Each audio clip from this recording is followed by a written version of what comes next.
Oke, kita lanjutkan saja ceritanya. Gas. Bab 913-916. Tunggu Wakil Hakim Kabupaten Liu meninggalkan kantor. Jiang Tai bertanya ragu-ragu, katakan padaku, siapa kamu? Hua Duo mengeluarkan ID-nya tanpa memikirkannya, menunjukkannya di depan mata Jiang Tai, dan kemudian berkata dengan wajah dingin, awalnya kami tidak mau datang ke sini untuk mengetahui beberapa masalah lokal Anda di ronde ke-6, tetapi kali ini kami menemuinya, dan wakil kapten saya turun tangan untuk mengambil alih. Apakah menurut Anda kami memiliki kekuatan? Jiang Tai Naeren hampir meledak. Matanya membelalak dan dia memandangi bunga-bunga itu dengan tidak percaya. Game ke-6, Wakil Kapten. Setelah kata-kata ini masuk ke telinga Jiang Tai, dia hampir kencing karena ketakutan. Awalnya dia masih mengkhawatirkan Tuan Qian dan yang lainnya, tapi sekarang sepertinya orang-orang tua ini bukan apa-apa, karakter yang sangat kuat baru saja muncul sekarang. Untungnya, Jiang Tai juga seseorang yang pernah melihat adegan besar. Setelah berusaha menenangkan diri sebanyak mungkin, dia segera berdiri dan berkata sambil tersenyum, game ke-6 dapat membantu kita menyelesaikan konflik semacam ini. Itu ratusan ribu dolar di Kabupaten Qinglong kami. Kemuliaan nama belakang. Hehe, kamu duduk dulu, aku akan membuatkanmu secangkir teh. Hua Duo melambaikan tangannya, dengan wajah tenang, dan berkata dengan nada lurus, tidak. Saya datang ke sini hanya untuk menyampaikan sesuatu kepada Anda. Semuanya harus dilakukan untuk bisnis, jangan sembunyi-sembunyi, Anda tidak perlu mendikte bagaimana atasan mengaturnya.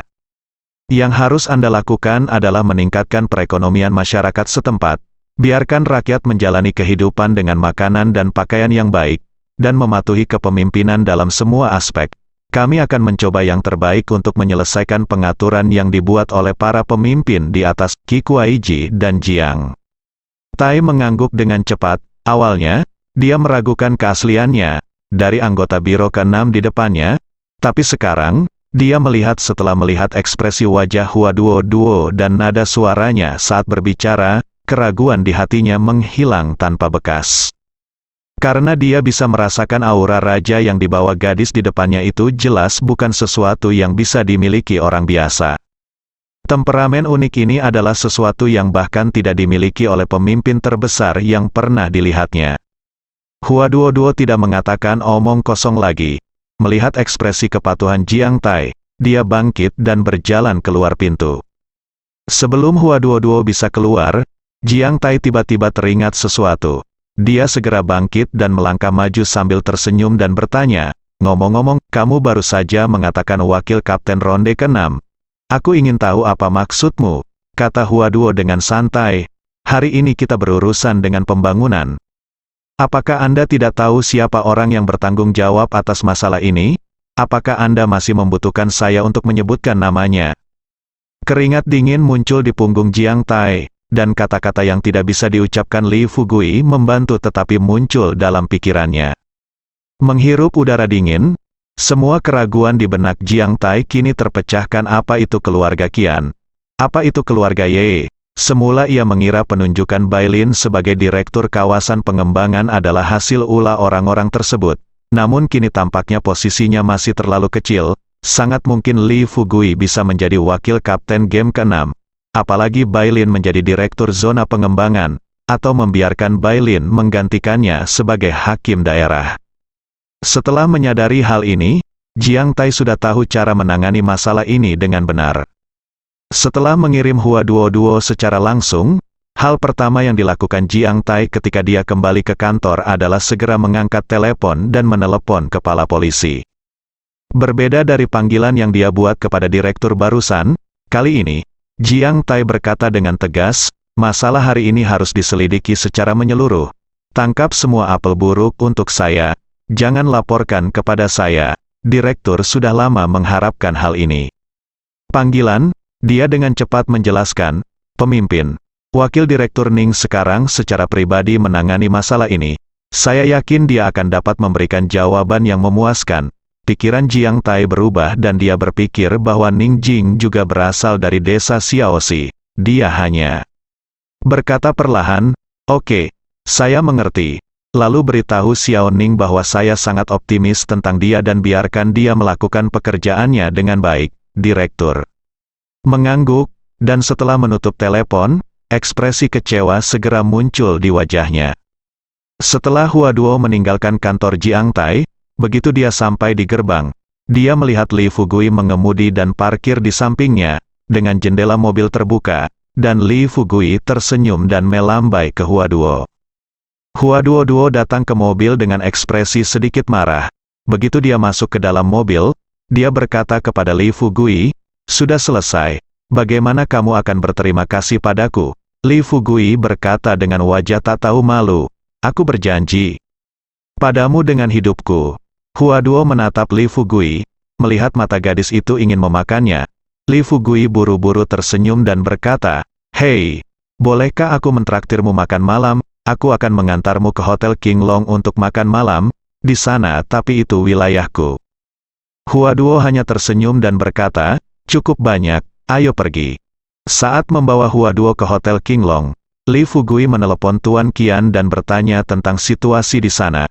Dia berkata terus terang kepada Tuan Qian, "Tuan Qian, setelah masalah ini diselesaikan, bawa Tuan Mo dan yang lainnya ke Hotel King Long.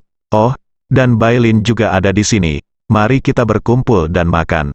Saya baru saja memberi Anda beberapa hal baik." Tuan Qian berkata sambil tersenyum gembira, "Oke.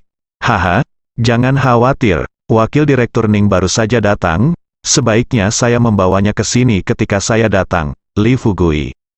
Dia tidak menolak, dia dengan sigap sepakat.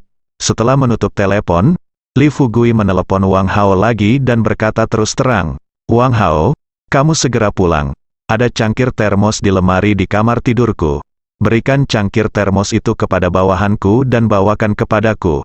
Datanglah ke King Long Hotel, ingat, jangan menyentuh benda lain di ruangan itu. Oh, dan bawakan saya lebih banyak botol porselen kosong.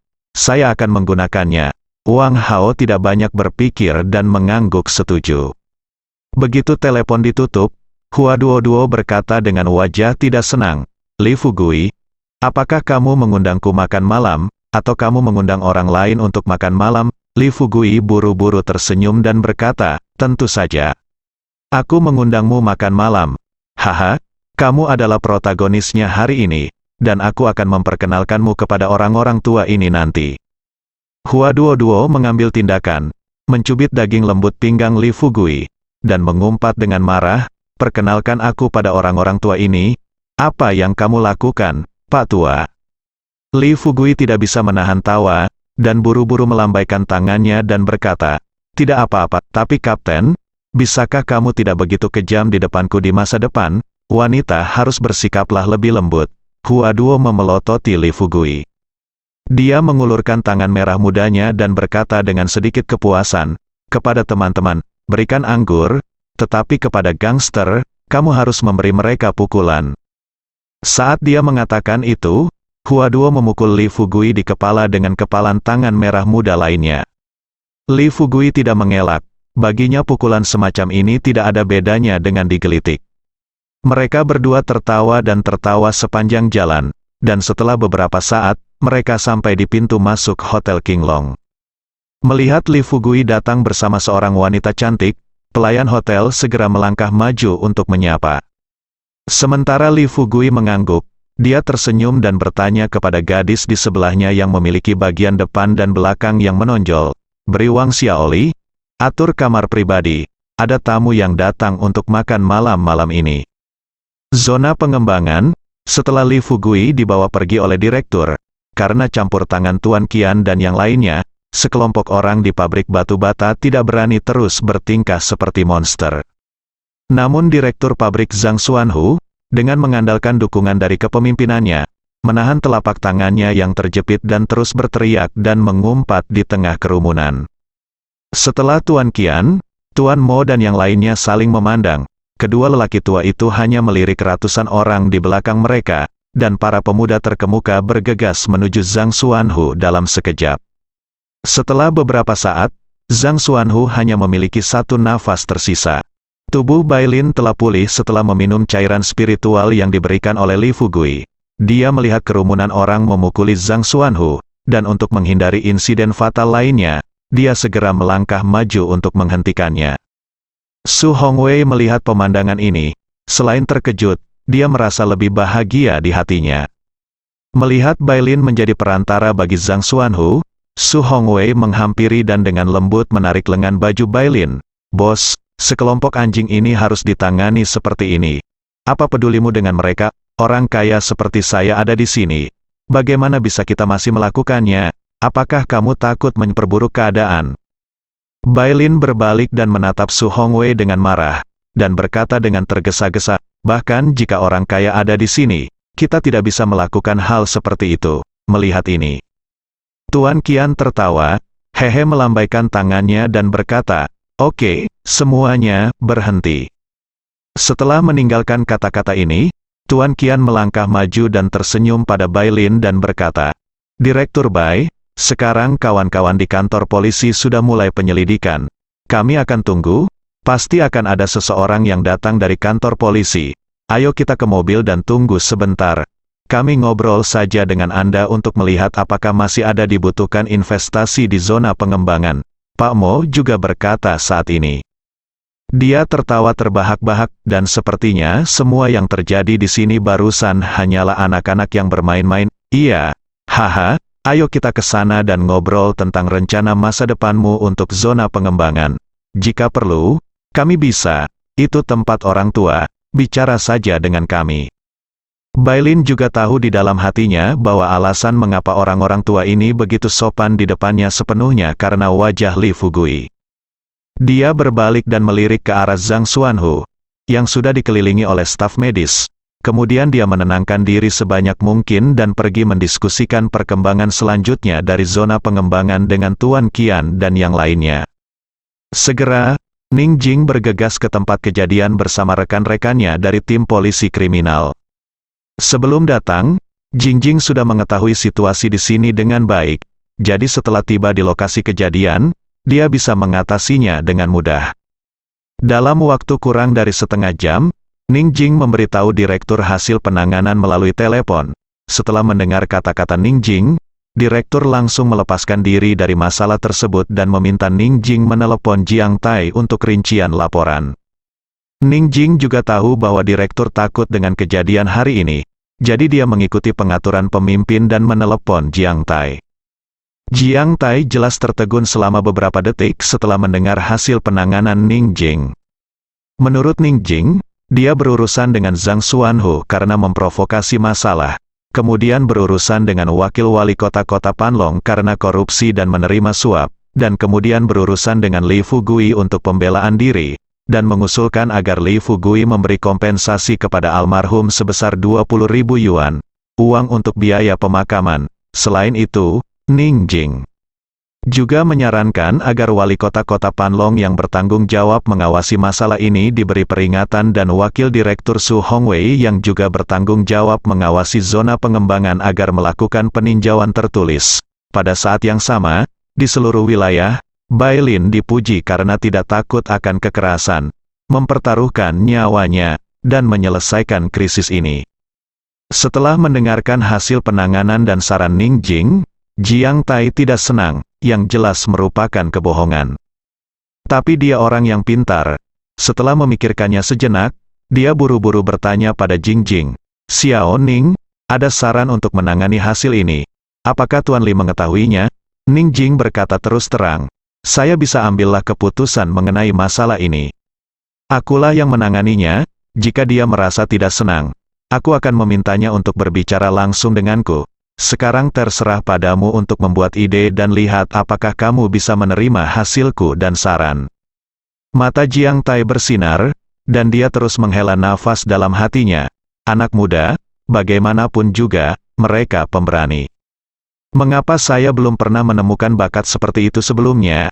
Jika dia tahu bahwa metode Jing sangat pintar, mengapa dia tidak membiarkan Jing datang kepadanya lebih awal?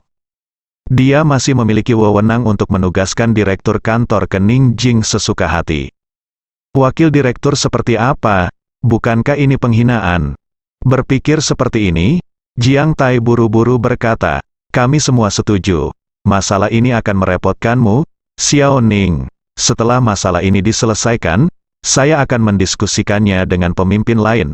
Kantor kami hanya membutuhkan seseorang yang mampu seperti Anda. Direktur, kamu bisa datang langsung ke sini. Kamu menjabat sebagai wakil direktur kantor polisi. Ini benar-benar tidak memenuhi syarat. Jing Jing juga tertegun selama beberapa detik. Tetapi jika kata-kata ini sampai ke telinganya beberapa waktu lalu, dia mungkin masih akan menjadi bahagia selama beberapa hari.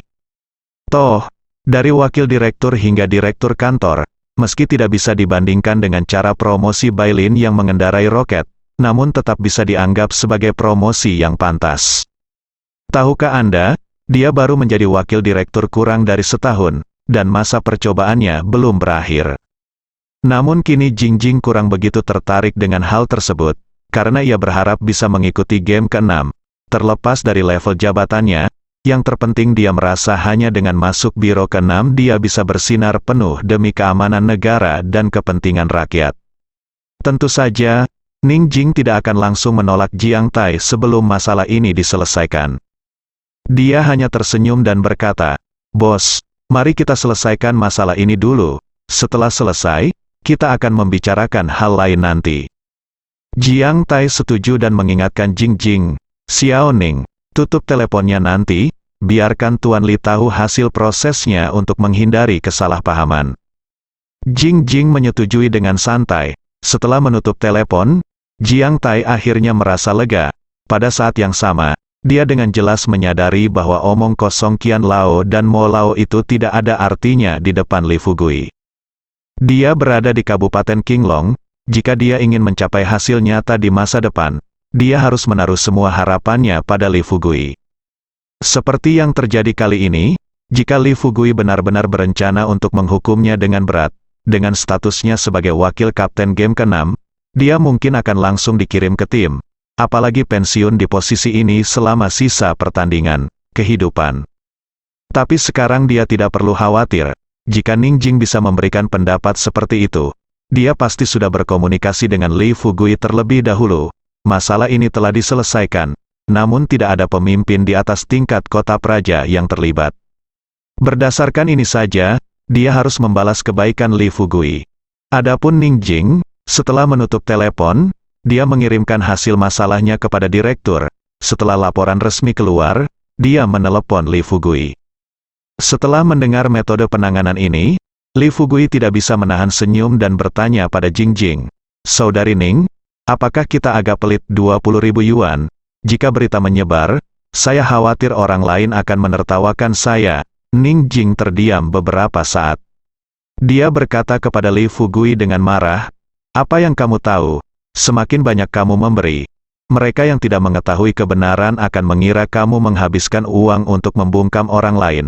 Ya, bagaimanapun, aku sudah melihatnya bahwa masalah ini telah ditangani dengan baik. Tunggu sebentar, ketika anak saya datang, saya akan ikut dengan Tuan Qian dan yang lainnya." Mendengar ini, Li Fugui tersenyum tipis dan berkata, "Ngomong-ngomong, ada juga omong-omong, wakil direktur bernama Su." Ning Jing sebenarnya paling menyukainya. Satu-satunya hal yang dimiliki Li Fugui adalah dia tidak tahan melihat orang lain dianiaya. Adapun akibat dari insiden ini, Su Hongwei lah yang disalahkan. Tapi tidak ada yang bisa dilakukan. Seseorang di zona pengembangan selalu harus bertanggung jawab. Jika Bailin diminta untuk berdiri dan bertanggung jawab, niscaya akan menodai Bailin. Terlebih lagi, masalah ini tidak ada hubungannya dengan Bailin. Setelah Jing Jing setuju, dia mulai membuat pengaturan. Li Fugui dan Hua Duo datang ke kamar pribadi. Sebelum mereka sempat memesan, ponselnya berdering. Hati Li Fugui menegang saat melihat panggilan dari Liu Xia. Dia tahu bahwa Liu Xia kemungkinan besar telah mendengar sesuatu tentang hubungan antara Xiao Rongrong dan Lembah Baihua. Li Fugui meminta Liu Xia untuk menyelidiki masalah ini di belakang Hua Duo. Bukannya Li Fugui tidak mempercayai Hua Duo, kuncinya adalah semakin banyak Hua Duo mengetahui suatu hal, semakin banyak pula yang dia ketahui di game ke-6. Sekarang pemahaman saya tentang game ke-6 hanya ada dari informasi yang digali dari otak wakil direktur Leng dan apa yang dikatakan Hua Duo. Meskipun informasi ini, di permukaan, memungkinkan dia untuk memiliki pemahaman yang lebih dalam tentang game ke-6, pada saat yang sama, membuat situasi di game ke-6 semakin tidak terduga. Sambil berpikir seperti ini dalam pikiranku, Li Fugui tersenyum, mengambil ponselnya dan bersiap untuk keluar. Ketika Hua Duo melihat ini, dia langsung menjadi gelap dan berkata dengan marah, "Apa, sekarang kamu harus menggendongku di belakang punggungmu untuk menjawab telepon?" Li Fugui merentangkan tangannya tanpa daya dan berkata sambil tersenyum, "Apa yang kamu bawa di belakang punggungmu? Kamu dapat mendengarkan apapun yang kamu inginkan. Aku hanya khawatir kamu tidak akan dapat menerima isi pembicaraan." Melihat ekspresi kejam Li Fugui, berpikir bahwa orang ini bingung dengan begitu banyak wanita, Hua Duo melambaikan tangannya dengan jijik. Dia berkata, cepat dan menghilang dari mataku." Li Fugui hanya berkata dengan hormat, "Saya menerima perintah." Setelah memegang telepon dan keluar, Li Fugui mendatangi rumah Wang Xiaoli kantor sepanjang jalan. Tak disangka, setelah memasuki pintu, ia kemudian melihat Noila Mo sedang duduk di dalam kantor. Melihat situasi ini, Li Fugui bertanya dengan rasa ingin tahu, "Apakah Anda tidak ada di tambang?" Mo Xiaoyun segera berdiri dan menjelaskan, "Tuan Li, saya menerima telepon kemarin. Tuan Gao meminta saya untuk bersiap pergi ke kota Jiangnan untuk mengelola perusahaan yang baru diakuisisi. Hotel, saya kebetulan berada di sini untuk bersiap-siap, dan saya berencana pergi ke kota Jiangnan besok pagi." Li Fugui tersenyum tipis, melangkah maju dan duduk di kursi bos, lalu bertanya pada Noila Mo dengan serius, "Tuan Gao baru saja meminta Anda untuk apakah ada orang yang lewat?" Mo Xiaoyun mengangguk, tetapi ada sedikit kegelisahan di matanya. Dia merendahkan suaranya dan berkata, "Ya, tapi Tuan Li, saya..." Ketika kata-kata itu keluar dari bibirnya, Mo Xiaoyun tidak melanjutkan berbicara. Melihat hal tersebut, Li Fugui meletakkan ponselnya di atas meja, lalu tersenyum pada Noila Mo dan berkata, "Kamu bisa memberitahuku apa yang kamu pikirkan?" Sebenarnya, Mo Xiaoyun masih sedikit malu untuk mengelola Yinghao Hotel. Meski skala Qinglong Hotel tidak jauh berbeda dengan Yinghao Hotel, namun kedua hotel tersebut terletak di tempat yang berbeda. Qinglong Hotel, betapapun mewahnya, hanyalah sebuah hotel di kota kabupaten, tetapi Hotel Yinghao berbeda, terletak di kawasan ramai kota Jiangnan, dan menurut penelitiannya di Hotel Yinghao, mereka yang datang masuk dan keluar dari Hotel Yinghao semuanya adalah pemimpin dari semua sisi. Dalam hal ini, jika Anda pergi untuk mengambil pos sendirian, jika terjadi kesalahan, kemungkinan besar Anda akan terbakar. Apa yang terjadi padanya bukanlah masalah besar, tapi dia takut Li Fugui akan ditangani karena kesalahannya, dan dia akan merasa tidak enak karenanya. Setelah Li Fugui mendengar Mo Xiaoyun mengatakan apa yang ada di hatinya, dia agak terharu. Dia tidak menyangka bahwa Mo Xiaoyun akan begitu bijaksana demi keuntungannya sendiri. Terharu, Li Fugui tersenyum dan berkata, "Yakinlah, ini akan sama dengan pekerjaan Anda sebelumnya di Qinglong Hotel. Jika Anda menemui masalah besar, Anda tidak akan dapat menghubungi saya untuk sementara waktu. Anda dapat langsung menghubungi keluarga Lin di kota Jiangnan atau keluarga Zheng. Jika mereka masih tidak dapat menyelesaikan masalah, Anda dapat langsung menemui keluarga Ye atas nama saya." Mo Xiaoyun menunjukkan ekspresi malu di wajahnya dan berbisik, "Tuan Li, itu keluarga Lin dan keluarga Zheng semuanya mereka yang berbisnis berada di lingkaran yang berbeda. Saya khawatir." Li Fugui tertawa terbahak-bahak, menatap Noila Mo dan berkata dengan serius, "Haha, kenapa kamu mengkhawatirkan ini, Don? Jangan khawatir. Meskipun mereka tidak bisa menyelesaikannya, bukankah kamu masih memilikiku? Kamu hanya perlu menjalankan hotel ini dengan baik. Kami tidak berharap hotel ini memberi kami banyak keuntungan. Aku hanya berharap aku akan melakukannya. Punya tempat tinggal di kota Jiangnan lagi di masa depan." Noila Mo tertegun selama beberapa detik. Dia menatap Li Fugui dengan rasa terima kasih di matanya.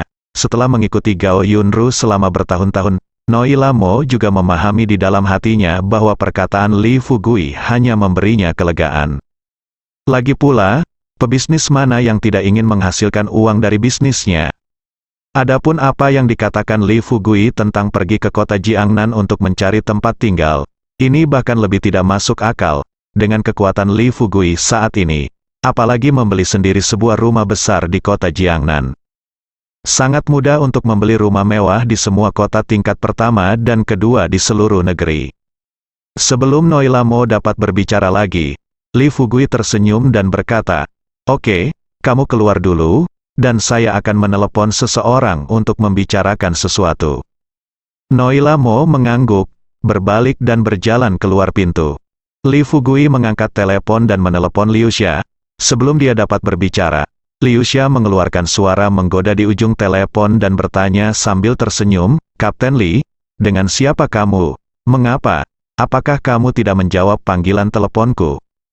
Kulit kepala Li Fugui mati rasa dan dia buru-buru berteriak, "Liu Xia, bisakah kamu bersikap normal dan berbicara dengan benar?" "Sial, aku merinding." Liu Xia tertawa terbahak-bahak, "Hei, Kapten, ada apa? Kenapa kamu merinding?" Li Fugui akhirnya yakin. "Sudah berapa lama sejak terakhir kali kita bertemu? Bagaimana gadis ini bisa begitu, Teh? Sepertinya dia harus membersihkan diri dengan baik saat mereka bertemu lagi nanti. Jika tidak, dia benar-benar mengira bahwa dia, sang kapten, adalah seorang vegetarian." Keduanya mengobrol sebentar untuk beberapa kata, dan Liu Xia langsung menuju ke topik dan berkata terus terang kepada Li Fugui, "Saya telah melakukan penyelidikan awal dalam 2 hari terakhir tentang hal-hal yang Anda minta saya selidiki, dan saya telah menemukan beberapa informasi penting. Lembah Baihua adalah salah satu keberadaan terlemah di sekte tersembunyi, dan Xiao Rongrong kebetulan adalah murid Sun Sanyang, penguasa Lembah Baihua. Lembah Baihua kuat untuk jangka waktu tertentu 100 tahun yang lalu. Tetapi pada akhirnya tampaknya ada kematian dan cedera yang tak terhitung jumlahnya akibat pertikaian internal. Sekarang ada kurang dari 100 murid di Lembah Baihua. Tetapi perlu disebutkan bahwa orang-orang di Lembah Baihua ini semuanya adalah penjahat yang berbahaya, dan yang paling lemah di antara mereka semuanya master di tahap Mingjin. Selain itu, di Lembah Baihua, tampaknya orang-orang mengetahui teknik rahasia, teknik semacam ini." Sebelum Liu Xia selesai berbicara, Li Fugui menyela pihak lain sambil tersenyum dan bertanya dengan serius, "Di mana tepatnya Lembah Baihua? Dan mereka juga terhubung dengan sekte-sekte tersembunyi itu. Tahukah Anda ini?" Menghadapi pertanyaan tersebut, Liu Xia berkata dengan sedikit malu, "Ini belum jelas. Tetapi baru-baru ini saya mendengar bahwa sepertinya akan ada krisis di Lembah Baihua.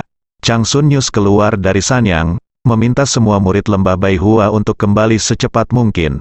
Jika tebakan mereka benar, mereka pasti menghadapi musuh." Apa yang dikatakan Liu Xia sebelumnya tidak penting bagi Li Fugui. Yang penting adalah berikut ini, beberapa kata. Dia sudah lama curiga bahwa Xiao Rongrong pasti punya tujuan lain untuk mendekatinya. Sekarang tampaknya gadis ini mungkin hanya bidak catur di tangan Lembah Baihua. Adapun situasi internal Lembah Baihua, dia tidak perlu khawatir tentang tidak bisa menyelidiki. Sekarang dia telah mempelajari teknik nyanyian.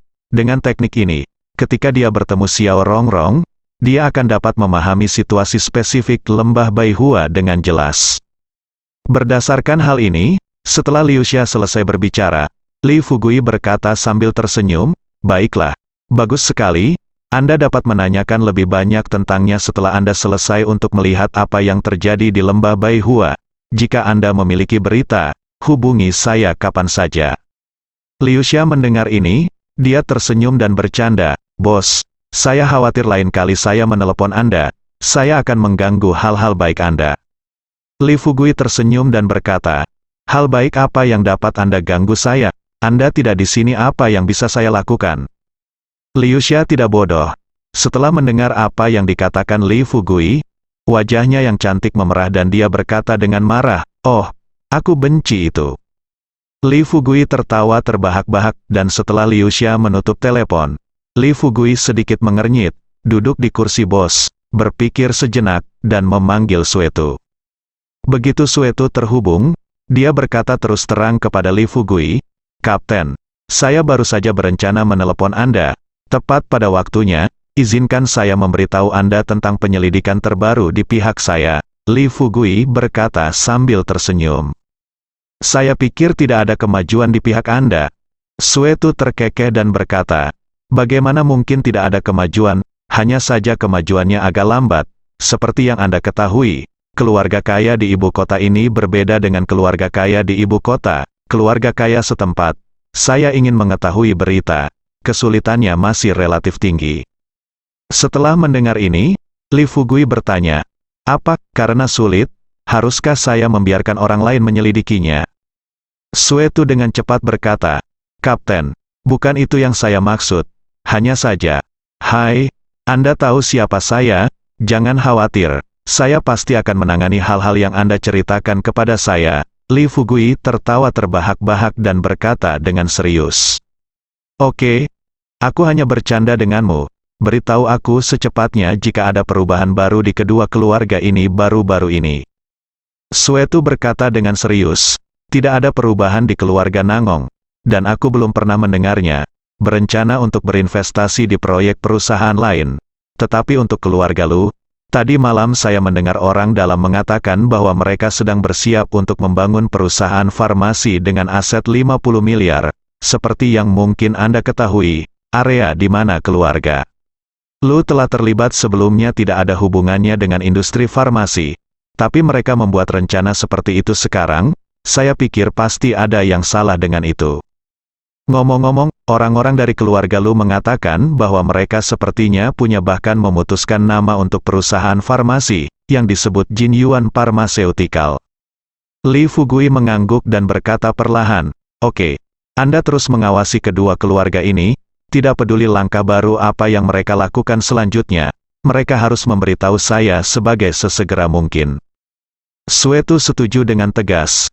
Setelah menutup telepon, Li Fugui menghitung tanggalnya sudah 2 hari sejak dia kembali, tetapi Lu Qing belum kembali.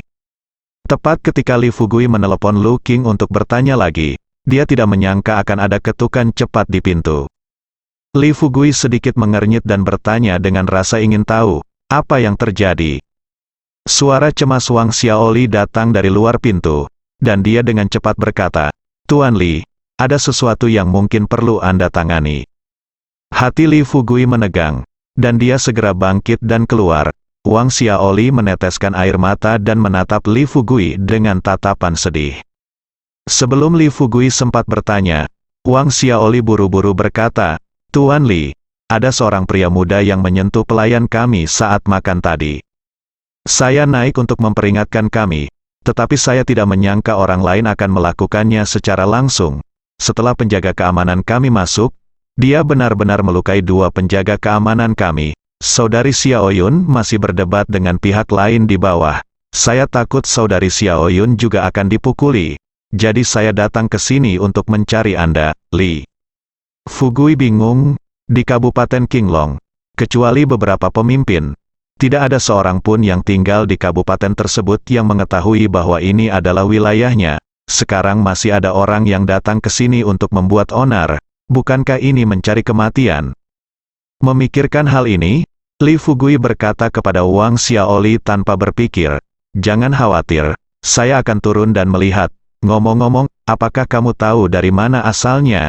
Wang Xiaoli berkata tanpa daya. Mereka telah berada di sini untuk sementara waktu, dan mereka sulit untuk diurus sebelumnya. Tanpa diduga, mereka menjadi semakin berlebihan sekarang, untuk menghindari masalah yang tidak perlu. Saya selalu tunduk pada kesulitan mereka, tetapi hari ini, mereka menindas kami. Saya benar-benar tidak tahan lagi dengan staf di sini. Saat Li Fugui berjalan ke bawah, dia dengan serius memperingatkan Wang Xiaoli, di masa depan, harap diingat bahwa semua tamu yang menginap di Qinglong Hotel akan diperlakukan sebagai tamu yang mudah diajak bicara. Mereka adalah dewa, tetapi ketika Anda bertemu dengan bajingan yang mencari masalah, suruh saja mereka pergi. Jika mereka tidak berani menurut, panggil Wang Hao atau Yu Qingqing di desa dan minta mereka mengirim seseorang untuk menyelesaikannya. Dengan mengatakan ini, Li Fugui juga mulai berpikir bahwa sudah waktunya mencari 1 atau 2 master bawaan untuk datang ke hotel dan mengawasi mereka. Sekarang dia telah menyinggung lebih banyak orang. Semakin banyak master akan datang ke Kabupaten Qinglong. Hotel Qinglong sekarang dianggap sebagai hotel paling mewah di Kabupaten Qinglong. Para master yang bisa datang kepadanya tidak bisa tinggal di tempat lain. Pasti akan tinggal di sini. Apa yang terjadi kali ini adalah peringatan baginya. Namun, Li Fugui sempat berada dalam kesulitan mengenai siapa yang harus berada di sini untuk mengawasi mereka. Orang-orang di bawahnya adalah wortel dan lubang, terutama para penguasa di belakang tambang desa, dan mereka tidak dapat dimanfaatkan dengan mudah. Bersambung.